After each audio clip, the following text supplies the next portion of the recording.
ezelamaki mingi sikawa ekomi passeport biométrique mpo ya bana Congo. Mitungisi mizalaki mingi mpo ya passeport ya Congo otango ya mibembo. Lelo manso masuki. RD Congo atikali nsima te akoti mpe o molongo mwa biométrique. Bana ba Congo ezana mikakatano soki moke te mpo ya kozwa passeport biométrique. Yo Congolais ovandi na Royaume-Uni, na Irlande, na Finlande, na Norvège, na Nouvelle-Zélande pe na Australie osengeli liboso kozwa carte consulaire na yo. Ndenge nini kozwa carte consulaire yango? Babongiseli yo nzela mokuse. Liboso penza kota na site internet ya ambassade www.rdc-londres.gov.cd po obimisa formulaire na yo ofele. Yami bale yanola na mituna esengami na majuscule. Pe ya suka futa na banque na compte ya Embassy of Democratic Republic of Congo mutuya mwa 30 livres sterling.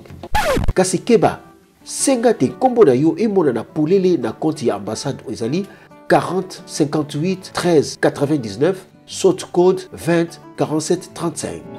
Soki oseli manso lekisa mikolo mibale sima benga ambassade oba numéro 079 44 80 67 37 topé 079 60 86 76 89 kobanda na 0044 soki ozali libanda ya Royaume-Uni po ozwa rendez-vous po ya mituna bazwa manso matali yo au ordinateur pe bozwi carte consulaire na yo.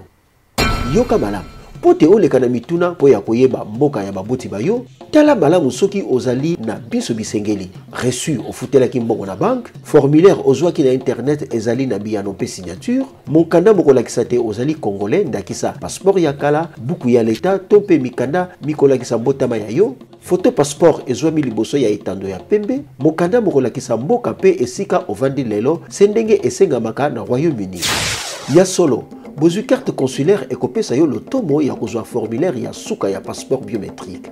Formulaire yango ezali na motuya ya 20 livres sterling.